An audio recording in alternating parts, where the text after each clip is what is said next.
Average girls, average and owning it. Average and owning it. Yeah. Hello and welcome back to Average but Owning It. Welcome back, everybody. Glad you're here. Thanks for stopping by. Stopping by. I'm just on the way. I'm trying to think of another name for our hot take, and I'm struggling. I'm blanking. That's okay. Our hot take today is sort of like a would you rather, but we're specifically talking baby names. Yeah. Do you have a note in your phone that's baby names? Yeah, I do. Of actual baby names that I like. Mm-hmm. Yeah. Yeah. Corey and I have a few that we really like that we agree on already. Oh, really? Mm-hmm. Oh. Because you're currently going to have a baby anytime soon? Are you working on Surprise! it? No, just kidding. No, the long excitement way. that course through my body. Unreal. Oh my gosh. No, many years down the road. Okay. Maybe like 4. 3. That feels so soon to me. I know, like, it's not technically. Well, I think we're younger than we are. Me too. I feel 17. I have to be. But I want Why to would I have be a kid older? when I'm like 27 or 28. Yeah. And I'm almost 25. Ew. Isn't that weird? It's just so weird to me that you're going to be engaged this year at some point, you know? I mean, I don't know that. Well, I technically don't know that either. I'm not spoiling anything. I just am. I mean, like, you'd think probably around this year into next year. Potentially. Corey. Listen, I'm just trying to plan a bachelorette party. Okay. Let's get into our hot take. Okay. Do you have one to start out with? Yeah. Well, do you want boys or girls first? Do you want a boy or a girl first out of your kids? I think I want a boy. First. Yeah. Okay, would you rather name your kid Marion or Lionel? Marion or Lionel? Yeah. For a boy. For a boy. Lionel. Really? For sure. I know normal people with the name Lionel. Lionel? I kind of like Lionel because I could call him, like, Lion. Oh. You know? It's not my preference, but, like... I don't think that's that I also horrible. love the song, By Lionel Richie. Easy by Lionel Richie. There you go. I was like, it's not called Sunday Morning. Sunday morning. Okay. I got 2 girls' names for you. Okay. Hit me. Velveeta Okay. or Areola. Okay, Velveeta, and I call her, like, Vivi. That one feels better than Areola. It does. Granted, almost anything does. Yeah, Areola's... What do you call her? Ariel? That's the only, like, alternative. Ariel, yeah, that's not No, bad. that's ugly. No, I agree. I know an Ariel. Sorry, Ariel, if you're listening. I'm just saying, Okay, but Ariel is different. Ariel, I'm sorry, I'm not attacking your name. Oh, no, Ariel is It's different than Ariel to like, me. Yeah. For sure. No, I'm not. No, I don't like that. We're gonna go Velveeta. Okay. But that's hilarious. Have you ever seen the meme that was like, I want to name my daughter Lizard, and then people are like, oh, one day someone will be like, is that short for Elizabeth? And she has to say, no, it's Lizard. You didn't mention the fact that her nickname's Liz. Oh. Oh, I guess that part's relevant. Yeah. Okay. Yeah, everyone calls her Liz, and then they're like, oh, is it Elizabeth? And she's like, no, it's Lizard. It's Lizard. It's actually Lizard. But if once somebody says like, oh, Vivi, is that short for Vivian? She'll be like, no, it's short for Velveeta. That's hilarious. You know the cheese. Okay, this is for your girl. Do Okay. you want her to be named Nacho or Cheese? Okay. I think it's all about cheese. Nacho or cheese? She's either gonna be Cheese Marie McGinnis or she's gonna be Nacho Marie McGinnis. First of all, I'm not giving I my know. daughter that middle name. I know, That's I just thought of the terrible. most basic one. It's my middle name. Correct. Oh, I thought that's what you're going on, but both are correct. Mine and basic, yes. Yes. I'm going Nacho. For sure. Nacho Marie. Nacho- Nacho Marie. Nacho McGinnis. I like that way better for some Wait, reason. that is funny. That actually is funny. Yeah, there's Nacho joke McGinnis. potential. There's, Yeah. I don't know what the nickname would be. But I want all your kids to have like regular nice names. Cho. And then there's Nacho in the middle. Cho. Hey, Cho. Or Notch. Notch. I'm going Cho. N. Just N. Because you know how there's some people that have names like, if I would, like I call Ethan E sometimes, just Right. like in passing, or like B. Yep. But you can't do that with N. No. Hey, Ann. Yeah, it's I would weird. never call you M. I would never call you H. Yeah, H isn't a good one. Ew. Okay. Hey, H. Your turn. Okay, we got Absidy, you know, ABCDE, Okay, I didn't. Okay. and Riot. Riot. Easily. If it can be a boy. Yeah. Well, actually, no. Those Girl are named both Riot. gender That's like, neutral names. no, it's amazing. Riot. Yeah. You're going Riot? Yeah. Sons of Anarchy. You know what I mean? Like pure chaos. I think I'd do Absidy. Absidy. And it sounds like a disease. Absidy. Like an abscess is what I'm thinking of, I think. Like you have a That's skin true. disease. I have an abscess. I have an absidy. Or I have a riot. I hate Riot so much. Yeah, but like, Riot? I don't like Maddie, I don't want to name my kid that. But I'm thinking like it could be kind of cool. I feel like your kid Middle name, Power. Riot Power Graham. Why is his last name Graham? Maddie? Because what else am I supposed to throw in there right I now? don't know. Go generic. Riot. What's the middle name again? Power. Riot Power Johnson. Riot Power Smith. Yeah, no, I need to have a cool last name. Oh, Riot. God. I Riot can't believe I have Johnson's to kind pick of up- cool. I have to pick up a husband that has a pick up a husband That- like I'm just going to the store. That was one of my shallow preferences. What? Like a guy with a normal last name. Yeah. Like it's not Same. the end all be all if it's weird. I don't but, have like- a crappy last name. Yeah. McGinnis is Irish, I think. It sounds Irish. She just No, I'm pretty sure he said that once. I don't- But like, McGinnis, I think but you can Mick say it. is usually Irish. I Or liked the Scottish or MC Big G. My friend, well, she's still my friend, but I was really close with her in like middle and high school. Her last name is McGee, and I loved that she got to write the little C and the G. Like, Really? I thought it was so cool. And Okay, so you have a boy, you have a girl. Uh-huh. Do you want a boy or a girl next? girl. Okay. Tampon or goat? Tampon or goat? Goat. Greatest of all time. Oh, that's true. I didn't think of that. Not Billy. Billy Goat. Oh, Going the other route. Billy Goat McGinnis. That sucks. But Tampon McGinnis couldn't be any better. Tampon anything And is- you can't call her Tamp. Tammy. What's your full name? Tammy. Tampon. What's that short? What is Tammy actually short for? I blanked. Tam- I almost said Tamitha. What Is it Tamitha? Tammy short for? I know a Tamitha. Tammy is a feminine given name. It can be short for Tamison, Thomasina, Tamar, Tamara, or Tabitha. No. I don't think any of those sound right. Tamara. Wow, did you know that you could short Jose to Pepe? But some say it's PP. PP. Oh, that's weird. Okay. I love Reddit. Yeah. Okay. Next. We got Chaos or Fury. Chaos, because I'm Chaos as well. You're I think I would identify more with my kid if its name is Chaos. But they're like a really good kid. That's what I was thinking with Riot. They're Like just the it's my nerdiest, the most of my well children. mannered kid. Oh yeah, like my little kid with his backpack strapped in and like little big like glasses that make his eyes look big. Yes. Chaos. I like it. Cannot. All right. Okay. Oh wait. Go. Okay. Yours. This is a boy. Your last one's a boy. You have 4 kids. Okay. Neosporin or Trump? Neosporin. Trump? Why do you look at me like I would choose Trump? I don't know. You were just very quick with Neosporin. Neosporin. You call him Neo. That doesn't sound bad. Neo. Nemo. No, Neo's cool. I kind of like He has Neo. a little R&B feel too. He spells it like Neo. Oh, he just changes it. He said, "So He only sick wears of love fedoras." songs." He's always in a fedora, just constantly. Neo. Have you ever seen the movie Neosporin. Matilda? Yeah. You know how like he has the fedora on and then he gets it super glued to his head? No. They have to cut it off. I forget the movie. Why would I think that you would remember it? But I know I've seen it. We got Toady. Oh. Or Puzzle. Puzzle. It's cool. Puzzle? I'll be smart. It's a he. I would name Puzzle's a he. it. Yeah. Okay.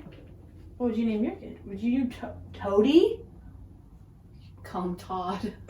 Ew. No, you can't look at an infant and think Todd.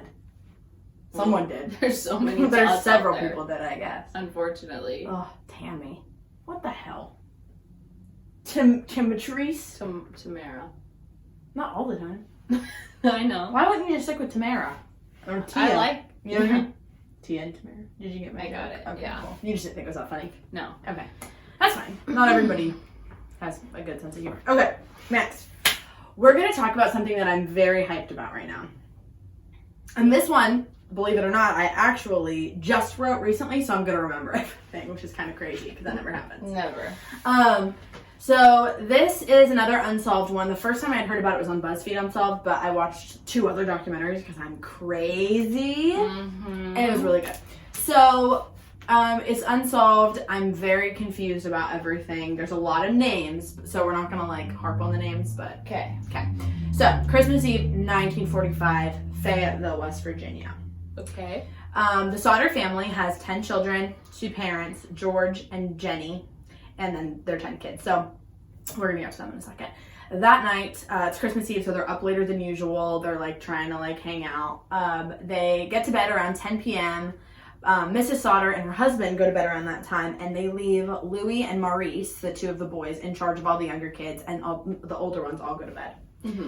So there's 2 bedrooms upstairs that some of the kids sleep in. That's like the attic. But it has 2 bedrooms up there, and then the rest of the family is like on that second floor, and then there's the ground floor. Yeah. So a fire starts in the house around 1 a.m. Family manages to get out of the house. The ones that make it out of the house are George Sr., Jenny, Sylvia, who's 2, Marion is 17, John is 23, and George Jr. is 16. Now, the children that are left in the house are Maurice, who's 14, Martha is 12, Jenny is 8, Betty is 5, and Louis is 9. Like I said, there's 2 bedrooms upstairs that splits the 5 of them. So the kids that were all up in the attic don't come out with the rest of the family. Oh, yeah. Gosh. So George tries to go back into the house to rescue his kids, but the staircase to get to the attic is on fire. So he scales the side of the house. He tries to like punch in the attic window, and he ends up just bleeding and falling. So he goes to get the ladder that's always on the side of the house. They always keep it there for some reason, just where they keep it. But it's mysteriously just not there. Okay. So they're like running around frantically trying to find it. The other 2 boys, John and George, are like running around looking for like the whole time just trying to find this freaking ladder. Then they go to he has 2 coal trucks outside, and he tries to like get them underneath the house so he can climb onto the truck and get into the house. But for some reason the cars just strangely won't start. Both of them. So Marion, one of the daughters, is one of the kids who does escape the fire. She runs to a neighbor's house to call it in. The fire station mysteriously doesn't answer. What? That's what I'm saying. One job. Literally one job. But it's 1945. Still. I mean, not that fires didn't happen in 1945. Right. You know. The neighbor calls 2 and gets no response, so it's not like she just made that up. The neighbor drives into town, locates the fire chief, whose name is F.J. Morris. He comes back into the story later. The fire station is about 2.5 miles from the home, but they don't get there until 8 a.m. The fire starts at like 1:30. They don't get there until 8 in the morning. 8 in the morning, Christmas morning. They They say that it's because there's a lack of employees due to the effect of the war and the inability of the fire chief to drive the fire truck. You're telling me the chief can't drive? No. He can't. I think he can drive, he just can't drive the fire truck. Well, right. But But how still. do you get to that level? Yeah. They were like, no, you're the chief, but you don't even know how get to to drive skip everything. Yeah, no, why would you need to know how to do the job at all? That's Oh my crazy that you would think gosh. that. So by the time they get there, the house is literally ash. There's like nothing left. So they're like, these kids are in the rubble. Like they're dead. Oh. So they go through the ash, the medical examiner shows up, and they're looking for the remains of the 5 children, but nothing is found. None of their remains are Nothing. in the ash. Nothing. So they're presumed dead. The fire chief suggested that the fire may have been so hot that it completely incinerated and cremated the children's bones. The bones, though, are typically left in typically left in fragments. And even like, there's nothing there. There's not even fragments. From their any bones. of the... No. How many were up there? 5. Yeah, that's weird. Doesn't make sense. But they also said that there was no smell of burning flesh during or after the fire. at any point. Which I feel like would be so distinct. Yeah, and everyone says it's distinct. Like, they Right. should have... Even if you're not around that, like, Right. when the fire was happening, like, the family would have been able to And there was see. no, like, screaming. No one said they heard any screaming from any of the kids. Okay. Which, like, if they died of smoke inhalation first, you wouldn't. But still, you'd think at least one of them would be alive. Like, I don't know. It doesn't really make too much sense. Also, What? I said I was going to remember, but apparently I don't. They say that the fire is likely due to bad wiring in the house.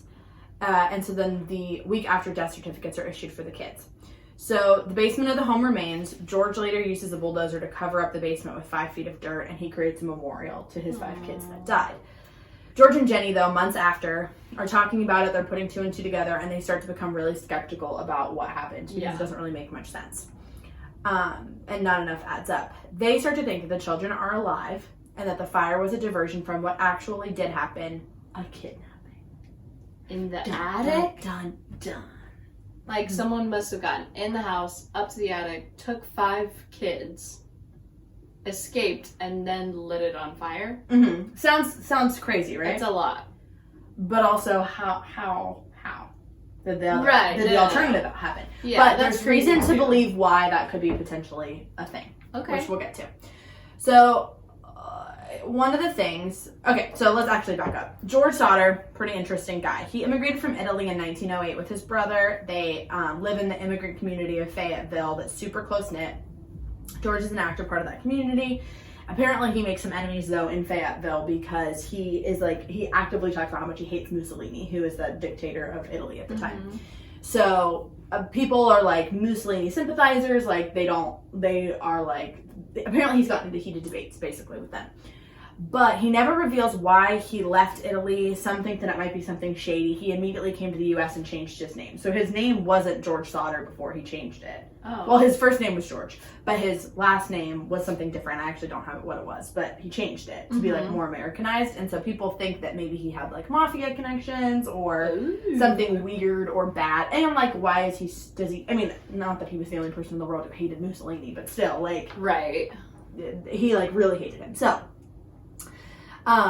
he doesn't talk much about his time in Italy with pretty much anyone.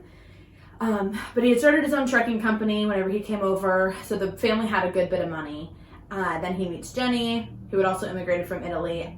They go on to have their 10 kids. They have some business success, and they're widely respected in the area. So here's some of the things that don't really add up for George and Jenny later on. George had the wiring checked earlier that fall. Remember, this happened at Christmas. So only like 2 or 3 months ago did he have the wiring checked at the house. And they said that it was fine. Like, it was deemed safe and there wasn't any faulty wiring. So the October before the fire, this is really weird to me. An unidentified life insurance salesman comes in to visit the house. He realizes that they aren't interested in whatever he's selling, and he becomes infuriated with him. Okay. He's screaming, "Your goddamn house is going to go up in smoke and your children are going to be destroyed. You're going to be paid for the dirty remarks you've been making about Mussolini." What? Right? An American health salesman. Yes. Healthcare? He's a life insurance guy. Life insurance salesman comes by. Well, he's it's a close-knit Italian community. He's an Italian guy. And so he's known in that community for also not liking Mussolini? No, for liking Mussolini, I guess. And he's like, and so I think he already hated this guy. Like, I think everyone knew that George Sodder hated Mussolini, and he's like George actively is saying that. known for not liking Mussolini. Yes, George doesn't like him. Yeah. So he's known both in Italy and America for not liking Mussolini. Apparently. I don't know about Italy, but yeah. Oh, I thought that's what you said. Never mind. Okay. Anyways, what a specific remark to make. Right, exactly. And, like, whenever I was watching the BuzzFeed version of it, they, like, go back to the 2 people talking about it, and Shane, the one, like, host, was like, "This is solved. Like, that guy did it. There's no freaking way. Like, no, how does that happen?" But there's more to it than that. So, sure. Days before the fire, 2 of the surviving Sodder boys said that they witnessed a man watching the younger kids come home from school outside of their home for a few days. They also spotted an out-of-place police car on the street while that was happening. So that is, like, another just weird thing. Shortly thereafter, a general contractor had visited the home, talks with Mr. Sodder about some work that he can do on his home, and he had walked Mr. Sodder to the back of the house, points to some fuse boxes in the back, and told him that this would definitely cause a fire someday, these 2 fuse boxes. And he's confused though, but he's not super worried because, like we said, the electrical company had just come and had taken a look at the house the month before and said that the wiring was fine. So he was like, this dude's probably just trying to get money out of me, whatever. Yeah. So, night of the fire. This is super weird. 12:30 a.m., there's a phone call that comes to the house on Christmas Eve night. Okay. So Jenny wakes up and she goes down to answer it. It's an unrecognizable female voice on the other line who asks for a random person who doesn't live at the house. There's like muffled laughter in the background. She thinks she hears clinking glasses in the back. Jenny tells them that they must have the wrong number. And then she hangs up and goes upstairs. Jenny notices that the lights are on downstairs and that the curtains aren't drawn, which they usually were. And she thinks that that's weird because the kids are really disciplined. They're known as being like very, very good kids. And they have a nightly routine that they always do. And she's like, okay, this is weird that they would even really be lazy. Like, that's strange to me. She, then a little bit later on, she hears a loud bang on the roof, followed by the sound of something rolling on the roof. Okay. So she gets up to investigate a little. She's like walking around upstairs. She doesn't hear anything else, and so she just thinks it's something outside and goes back to bed. An hour later is whenever she wakes up to the smell of smoke. And she goes outside, she sees that George's office is on fire first, and so she just runs back in and wakes up everybody on that floor and is screaming for the kids upstairs, but then just gets out. So I don't know if I could do that. Here's a I weird don't know thing. if I could just run out of my house while my kids are upstairs. Like, Well, she couldn't get upstairs because that was on fire. So I think she was like, get everybody out, like the first batch of kids out, and then like we'll be able to get back up there somehow. But then they weren't I able know, to get but back I'm up saying there. I don't even think I could leave. Well, you don't want to be on fire. It's also survival instincts, getting your other kids out I know. before they're in front of you. And one of them is 2. Like, she probably had to get her toddler out. She was probably But her responsible for that. husband, I don't know if I could leave the house knowing that they're upstairs. I think I honestly would be like, get the 2-year-old out and the kids are in front of me. My husband is, I think what happened is that George was getting the kids upstairs and she probably didn't even realize at that point. It's probably so chaotic that he wasn't even able to get up there. Yeah. Ugh, that's awful. Yeah. So here's the thing though. Why were the lights on if the fire was caused by faulty wiring? I don't get that correlation. So the faulty wiring would have made the power go out. If there was like an explosion, all of the lights would have gone out. And that's how the fire would have started. But you're saying the if lights are that on. was the cause, was the wiring. Mm-hmm. Yeah. There wouldn't have been any power. Later, the Sodders also stated that they saw lights on outside the house while the fire was burning. Until the fire got too hot and all the lights blew out. Right, so some other cause. Right. A witness of the fire said that they saw a man outside with a tackle. I think it's actually called something else. Don't know what that is. But basically, it takes the engines out of cars. The cars all have engines in them, but they think that it could have been used to tamper with something. Mm-hmm. And no one talked to this man. He managed to just like leave. There isn't, months after, the family is visiting the memorial of like where the house was when Sylvia Sodder, the little baby, finds a hard rubber object in the yard. People think that it might have been used to cause the loud bang. George inspects it and he thinks that it looks a lot like a napalm bomb. No one ever was ever able to confirm that. Just another piece. But Jenny is sure at this point. She's like, I know my kids are alive. I would know if my kids are dead. And honestly, I trust mother's intuition on that. Low key, yeah. She starts burning different types of animal bones and to see like how hot they have to be to like actually disintegrate. She spoke to a crematorium worker about how any of this could have happened. They said that bones are often left behind even if a fire happens at 200 degrees Fahrenheit for over 2 hours. That house was only on fire for 45 minutes. And also, the remains of household appliances were all still there. Right, so those would wasn't have all for sure melted Right. and gone. Yeah, if it was hot enough, it wouldn't have melted bone. She also looked into a house fire that had occurred in that town for a short time before that fire, their fire, and said that 7 people had died and there were 7 people's remains. So she's like, that doesn't make any sense that you're just telling me that they just aren't there. Also, there have been sightings of the kids all across the country. Oh. So one had even occurred that night. A woman said she saw the children in a car while the fire was still burning, close enough to Fayetteville. A woman at a gas station 50 miles south of Fayetteville saw the children the morning after, and she very confidently says, yeah, I served them breakfast. There was a car with Florida license plates at the tourist court, too. It was like a rest stop. Oh. Yeah. At a hotel in Charleston, South Carolina, a woman reported seeing 4 of the 5 children a week after the fire.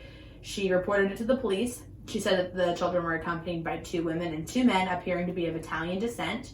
She tried to talk to the kids in a friendly manner. One of the men became hostile with her and told her not to talk to the kids.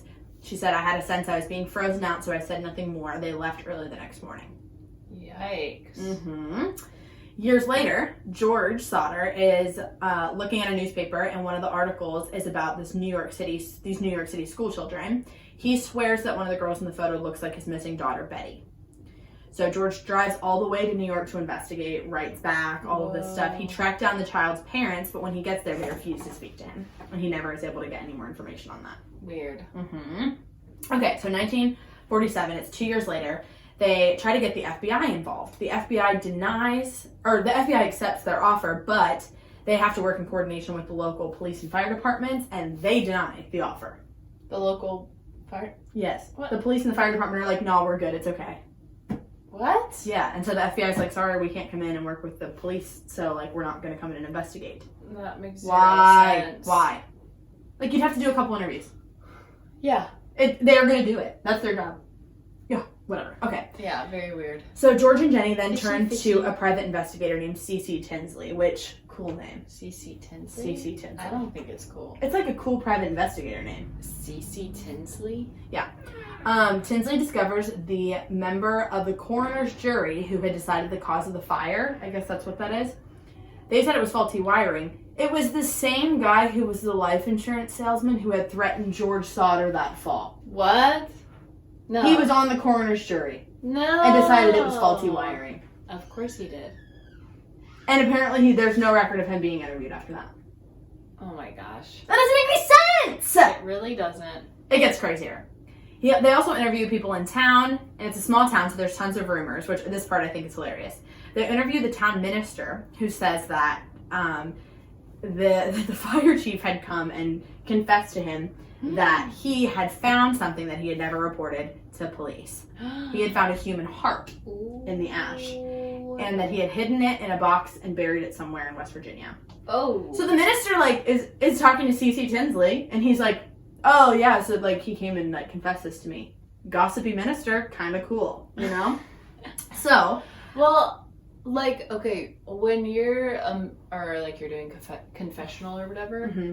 is it the same sort of rules as, like, a therapist? Like, everything's confidential unless you're, like, putting your own life or somebody else's life at risk? I don't think like, if you do it, I know growing up Catholic church, you will get your priest, I don't know what they call it, your priesthood, I don't know, you can't be a priest anymore. It'll get taken away if you tell them anything, even if they're like, hey, they told me they killed their mom. Mm-hmm. Really? But that's just for Catholic. I don't think that it's the same thing for, like, any other, like, Protestant, whatever. Yeah.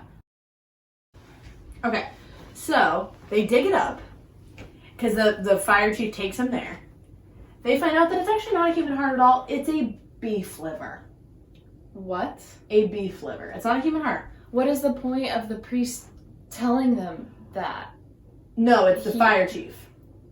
But then the priest. Well, the priest told him he didn't know that it was a beef liver. Oh. He thought it was a human heart. I thought that he knew the whole time and just told him, "Hey, I found this heart." Isn't that crazy? No. So minister rats on the fire chief. Fire chief is like, "Fine, I'll take you to go get it." But he takes the PI. The PI gets it tested at medical examiners. It's not. It's a beef liver. That's very funny. Yes. But the other thing that they find out is that not only is it a beef liver, it's also never been in a fire. And it was never in the rubble near the fire. So someone planted... Well, not just someone, F.J. Morris, the fire chief, because he's the one that did all of this. Oh. Why would he take a random beef liver and try to tell people... He spreads the rumor around town, oh yeah, I found a human heart there. So the people would have this like, oh, they really did die there because he did find a human heart. Oh my gosh. Yes. Thinking that people wouldn't find out eventually that it was a beef liver? Apparently. I don't know why he thought that. He also said that he did this to provide closure to the Sodder family. And I have in here, wherever he got the fucking beef liver, it wasn't at the home. So what the hell are they hiding? Why? Why? He hated them. What a weird sentence to type out. I'm not sure. Okay. So he hated them, apparently. August 1949, the Sodders hire a pathologist to excavate the dirt that covered the Sodder basement. They found 4 shards of vertebrae and sent it to the Smithsonian for analysis. They think the bones belong to someone who's 16 or 17 years old. Not the little kids that were. Yes, the oldest child that was missing is 14. There's no evidence that the bones had been in a fire that were found, so they think that it might have been from the dirt that they used to cover the basement. Oh, weird. Yeah, which is also strange. Yeah. But this is before DNA, and they don't know where it's lost now. Somehow, they always manage to lose evidence. Oh, wait, no, I'm sorry, this is why it was lost, because they gave it back to George Sodder, which also feels weird. Why wouldn't they keep that? And now their whereabouts are unknown. So after they find out, they get that information back from the Smithsonian, the West Virginia governor, Okie L. Patterson, who names their kid Okie, holds a press conference after that, and he declares that the case is officially closed. He tells the parents that their search to find their kids is hopeless because they're dead. The parents then decide to retaliate by setting up a billboard on like the busiest highway outside of Fayetteville. And they put there's a long spiel that they put on there about why they think their kids are still alive. And they accuse the law officers of conspiracy in it, on the billboard. And it stays there for over 40 years. Wow. Isn't that crazy? Yeah. Which I'm wondering, are they still paying for that? Yeah, that's what. You would think it's advertising. Businesses would pay to have a billboard. For 40 years, that's a very long time. It's a very long time. Yeah. And it has pictures of the kids on there. And we'll post pictures on our Instagram. They're so cute. Not that it's sad whenever not cute kids go missing, but also yeah, they're just cute. And they're little. Yeah. Oh, it's just very sad. So then there's other rumors that happen that are going around. People around town think that it was probably organized crime, that he had made a lot of enemies with people that were in organized crime somehow, and so they think that they had taken them back to Italy. There's rumors that they were sent to an orphanage, and they were sold, and that they were sent to all these different places. A woman in St. Louis wrote a letter to the family and said that Martha was in a convent in St. Louis. A woman in Florida wrote and said that the children were living with Jenny's distant relatives. George investigated all of the tips that came in for the rest of his life. He would go to random states and was looking for his kids. I know. I was just gonna say, as a parent, you never stop. No, you couldn't. You never stop. 5 of your kids. It's not. Not that you wouldn't look for one, but also 5. That's half of your 10 kids. Yeah. Oh God. So he looks at every tip. Each one comes up empty. So 1968, 23 years later, another tip comes in. A photograph is sent specifically to Jenny Sodder, not to the whole family. There's no return address, but it's postmarked in Kentucky. They think that the picture is a picture of Lewis. Ooh. Or Louis. I guess it's Louis. The man in the picture looks just like him. They compare the pictures, and they say that it's very likely that it's a picture of Louis Sodder. On the back has a handwritten note. It says, Louis Sodder, I love brother Frankie, Lil Boys, A90132 or 35. What? Yep. What does that mean? No one has any idea. Weird. No one knows. And if you look at the handwriting, I'll post a picture of it. The handwriting on it looks like little boy handwriting. It doesn't look. It's very strange. Yeah. And no one knows, I love brother Frankie. They don't have a brother Frankie. That's weird. Lil Boys. And then what's this number? And I was looking, we'll talk about this in a second. I ended up on a Web Sleuth's website trying to figure out what happened to them. Ignore me. And apparently they think that it looks like a Canadian account number, or something. Apparently that's what they use. I don't know. It's not code for something. They don't know. And so they hire another private investigator to go look in Kentucky.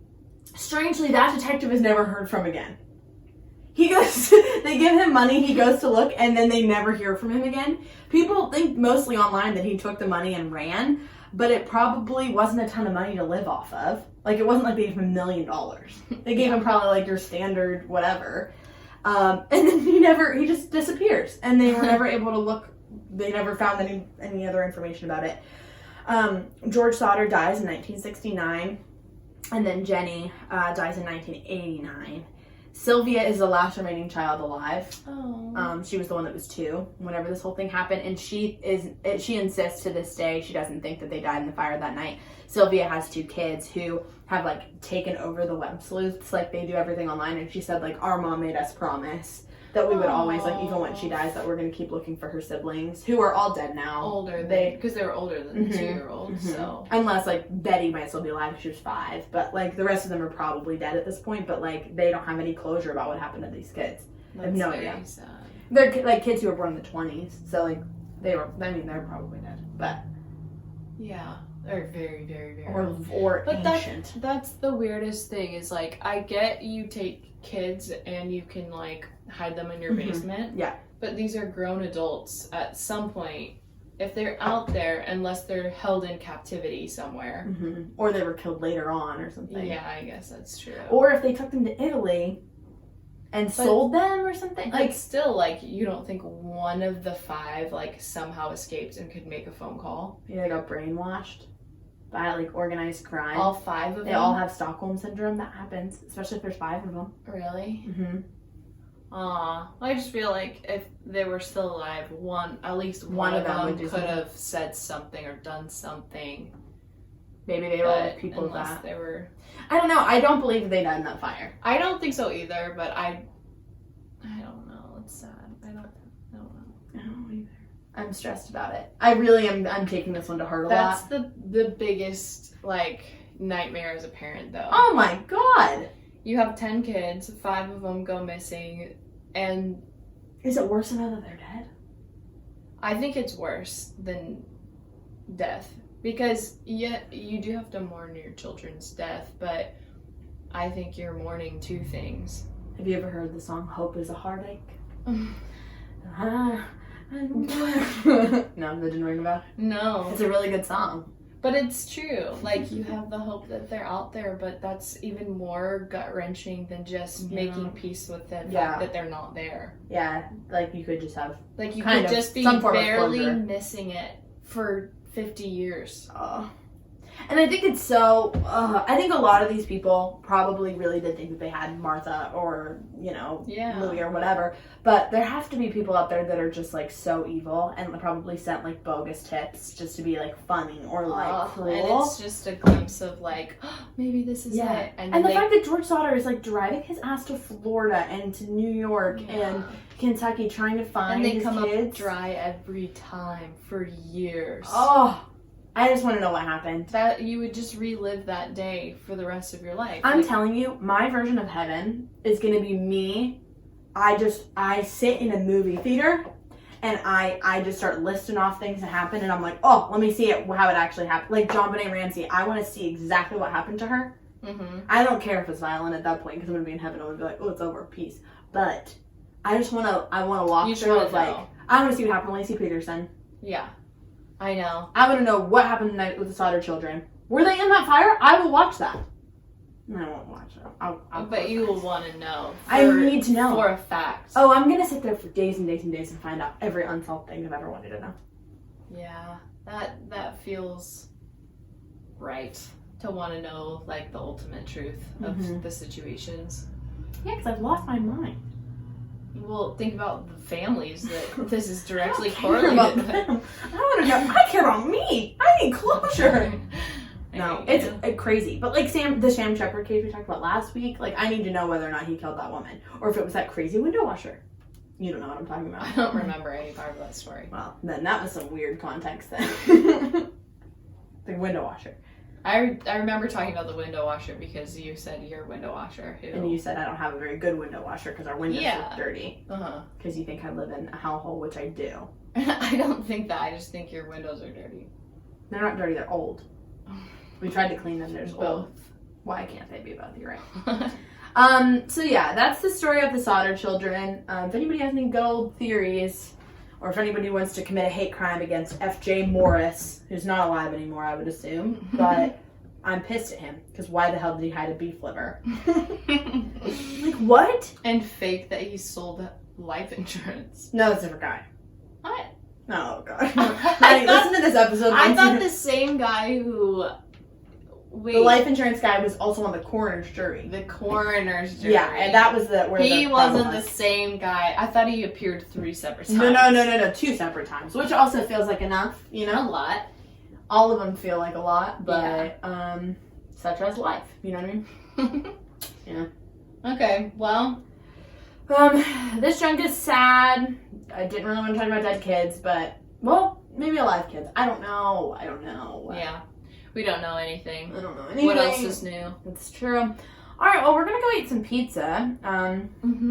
Maybe you should go eat some pizza because you managed to make it to the end of this podcast /video / oh, that's all we have, podcast and video. We hope you have the best day or night or drive to work or The absolute best. sitting at your desk while you should be working, but you're listening to us. Whatever it is that you're Whatever doing. it is. Thanks for listening to us. We love you. We do. Goodbye. Goodbye. Average and only.